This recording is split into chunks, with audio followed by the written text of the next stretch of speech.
Hello and welcome to the Idaho Renaissance Fair YouTube page. We are out here at Beltane just getting set up. This is where all of our vendors are coming in.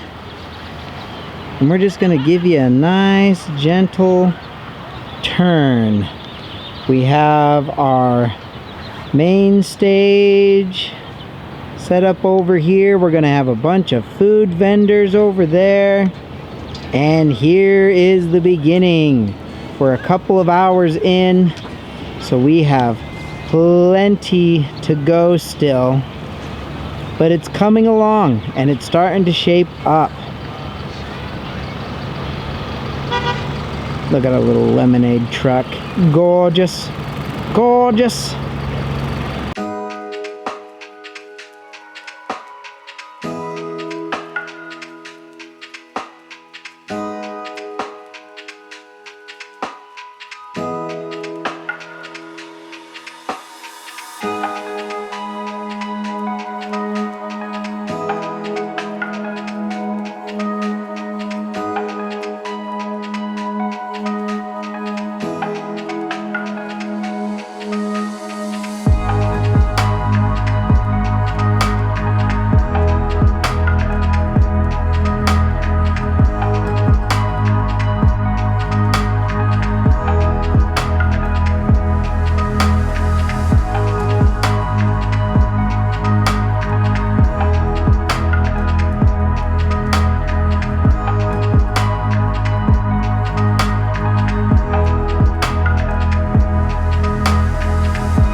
I'm Alyssa at the Beltane Fantasy Festival where we're still setting up and everything.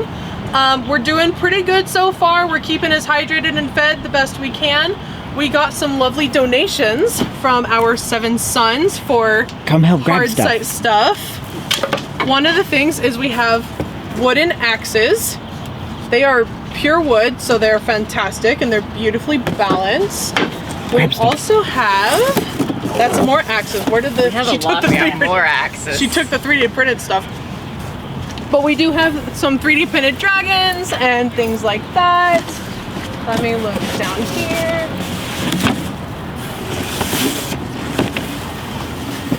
And how's everyone else doing? We're still doing good. We are doing good. Like still tired. Still tired from yesterday, but we're doing good. Not even just Ooh, We have some sword. fancy little swords. Thank you, 7 Sons Archery. Thank you. Yes, thank you much. This will help us reach our hard site. We have wizard hats. We have some little wizard hats and some wands.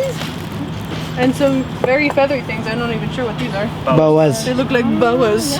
Da, So you can be all fancy. I haven't had a chance to break into the rest of the boxes yet, so we will figure out what else is in here shortly. Hello, I am Robin Player, Greg Robin Smith from the Washington Shakespearean Festival, and we are setting up our stage, the Globe Theater. It's not big enough to call it the Globe, which is a portable stage that we have, and we are the official Shakespearean Festival of the Idaho Renaissance Festival family. I come from Seattle. 2 of my members of the trio that we're having here, which we call Socks and Buskin, are James Akin and his son William over yonder, and they're from Salt Spring, British Columbia, and we are traveling together at various Renaissance fairs around. We have been coming to Idaho for many years now. This is about our 6th or so fair I think we've done with them, and we do an interactive Shakespearean variety show program, and we also do maypoles running in the fair and play music in the lanes, and we have several stage performances, and we are and the Washington Shakespearean Festival has enough people that we have 2 or 3 troops at any one time that we can take to places, and we go all over the Pacific Northwest, Montana, Idaho, Oregon, Washington, and British Columbia.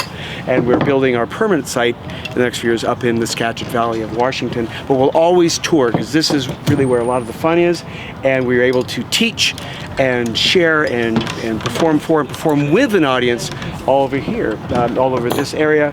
And we are never a performing group that says you just sit there and watch and we'll perform.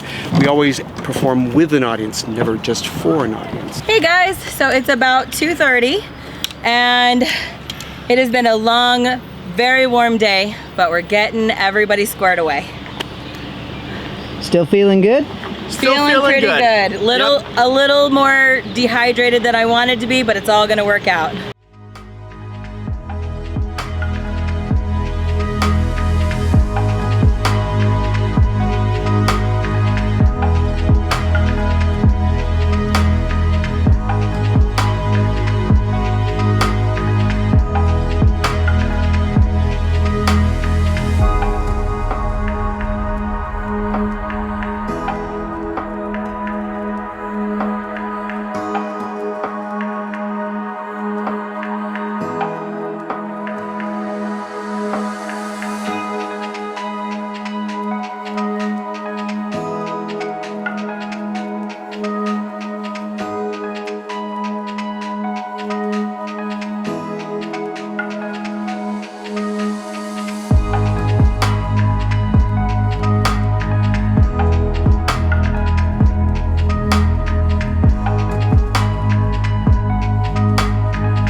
Wait a minute.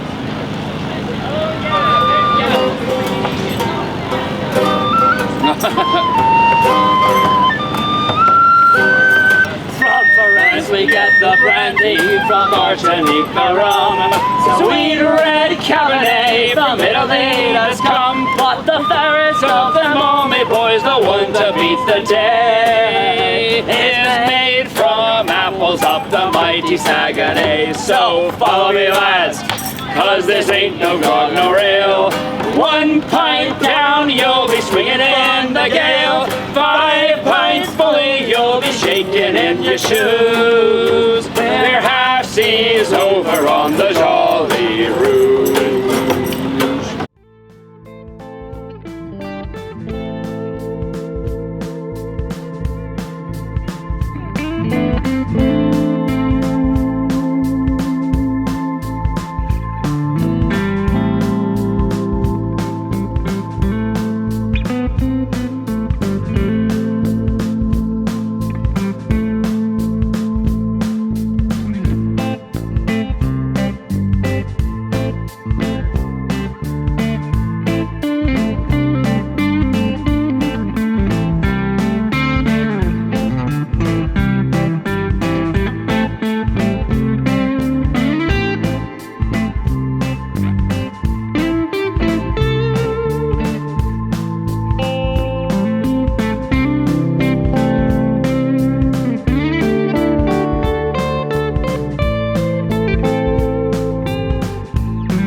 We need 3.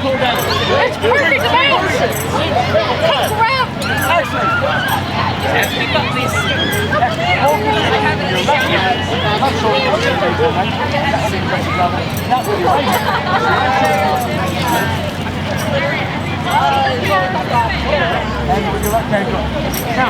you will notice upon careful observation that if you were to all walk forward right now, you'd all smack into each other. Amusing to our populace watching. Walk forward and not leave. Red people hold you down the high. Yellow people hold you down low. Now, if you notice, if you walk forward, red people will walk over the yellow people will walk underneath the red. You see that? You walk forward one person, red over the yellow. You are tired of being under the oppression of the reds all the time. We're going to fight back. So yellows, up high. Excellent. And reds recognize the shame of always oppressing your yellows. So you're going to low this time. Everybody walk forward one person.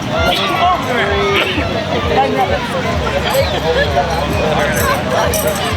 An easy way to get right.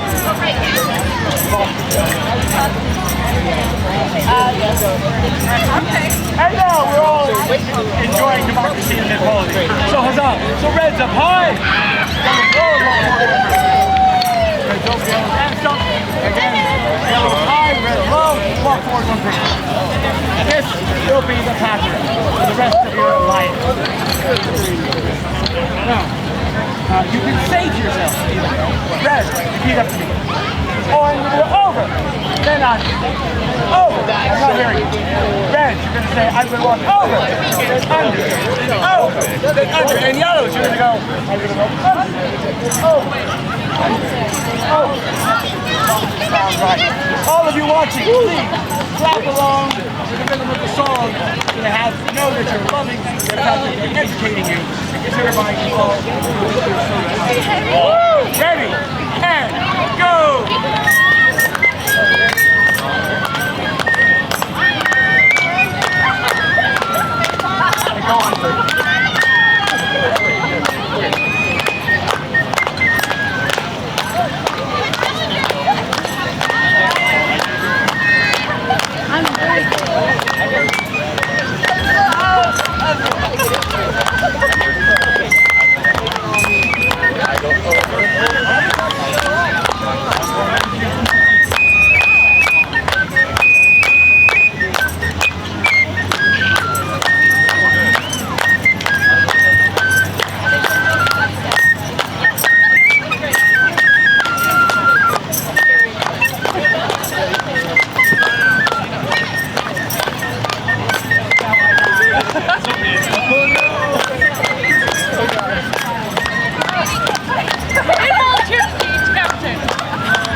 part bird, part woman. In Anglo-Latin culture, part woman, part fish.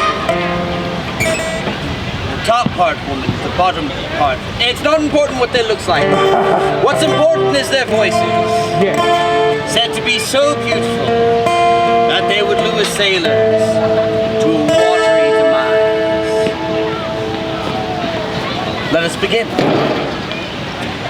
The call of the sea calls many indeed, for reasons quite varied and wide.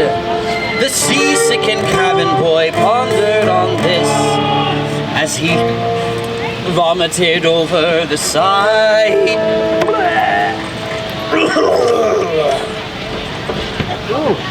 For what reason had he to be out at sea on this bitterly cold starlit night? Well, he Rude. Well, he was the lookout, and lookout did he, lest the ship's bow be dashed by the ice.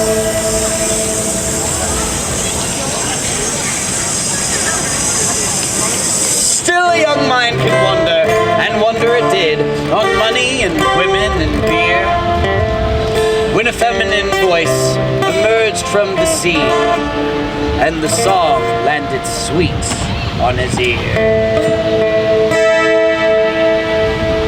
Come to me under the waves. Let my embrace keep you warm. Take a look over the side of the ship. Gaze at my beautiful form. He leaned over and stretched, but struggled to find the source of that sweet melody.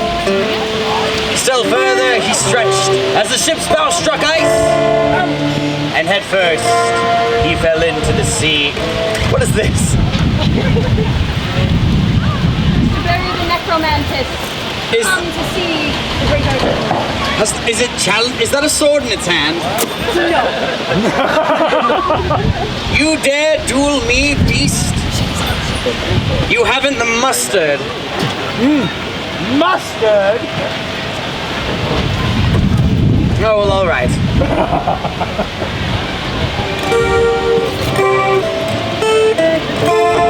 I've completely forgotten where I was. The ice leaning over. He crashed. Oh, at first he fell into the sea. That's right. Tensions were high the next day on the ship, for reasons I need not explain. Rations were low, and so was the patience of the cook and the bosun, McLean. The cook was exhausted, and McLean's hands were raw from fixing the ship's damaged bow, when the captain passed by them and barked out commands. The two of them muttered and scowled. Oh, it was just like that. Exactly that face. That was exactly. The last of the crew was the first mate Morgan, who the captain could trust with his life. He kept watch that night, and staving off boredom, he thought of his children and wife. Pirates had ravaged towns near the coast, and he prayed that his loved ones were well. But Morgan would surely turn white as ghost when he heard these faint words from the swell. Come to me, come. These curtains are right in my. What do from down here? Come to me under the waves. For nothing remains on this earth. Your family was killed in the last of the raids. So how much is living now worth? No! Morgan wailed, you lying sea cow! But somehow he knew it was true. He pulled out his pistol, aimed at his brow, and tumbled into the blue. The shot woke the men, and within minutes the deck rang with slurs from the last of the crew. Sirens, Captain! Exclaimed the cook. I'm afraid you mistake us for fools. Do I care what you think, you petulant turds? I'm in command of this ship. You both best be clever and follow my words, or else you'll be taken a dip. The cook and McLean went back down again, cursing conversing while the captain took watch. Hours went by and stars filled the sky as he sipped on the last of his scotch. He took one last swig, looked at his glass, and hurled it into the surf.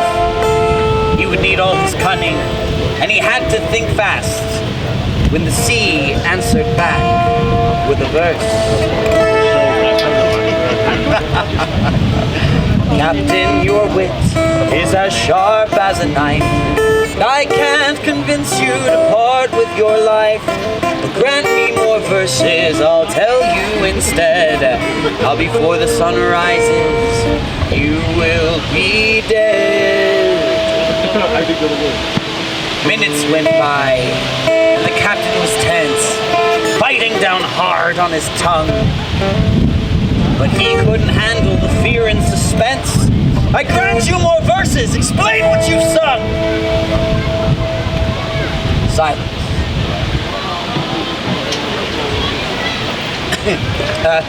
Siren. Yoo-hoo! I grant you more verses. Captain, you better beware of your crew. We are treacherous men, will be coming for you. Here you will die in torment and pain. Tonight you'll be stabbed in the back by McLean.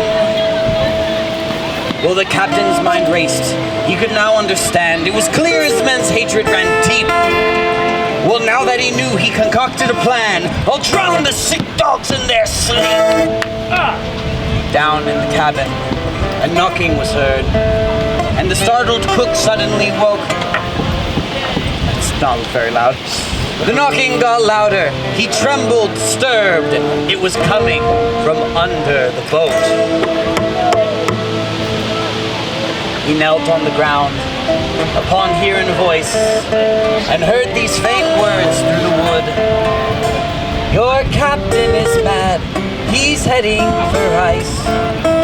Get to the deck if you value your life. The cook ran to the deck and he spotted the captain boarding the only lifeboat. He leapt the man, but the captain was strong and he soon had the cook by the throat. The captain cried out, he shuddered, he shook. His back had been pierced by a blade.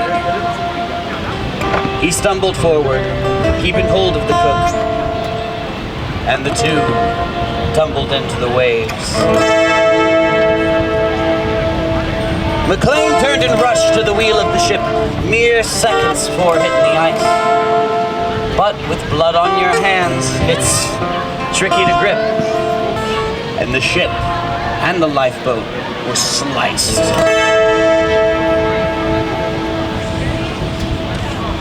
The water rose fast. It was bitterly cold, so freezing he quickly went numb. And just as his body was leaving his soul, he thought he heard somebody hum.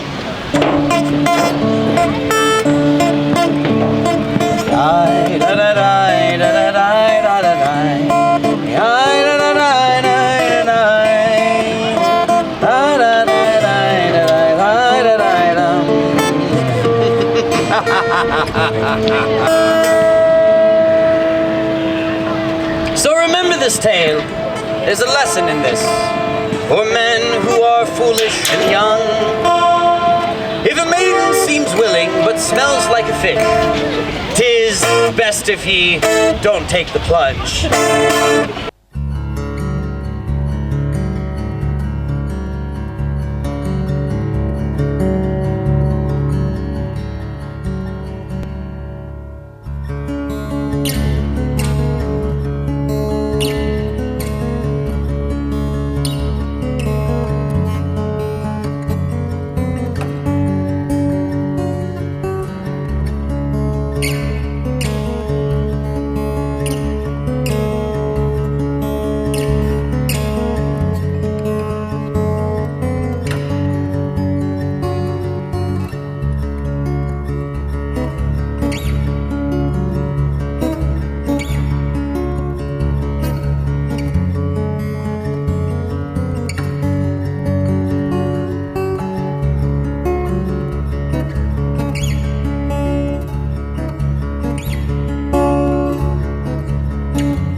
right to a place where everybody hides.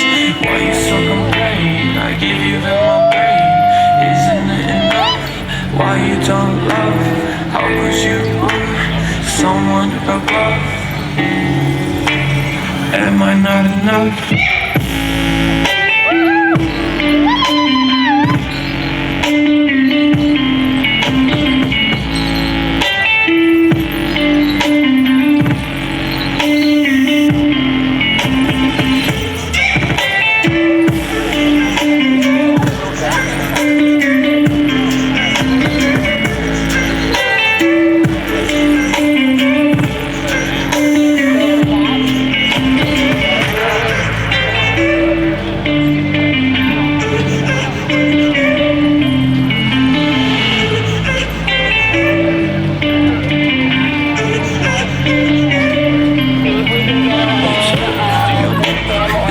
Don't feel cold, but we both know that it's not untrue.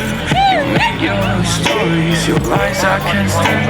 I left you to have something to regret. Why you so complain? I give you in my brain. Isn't it enough? Why you don't love? How could you love someone above? Am I not enough?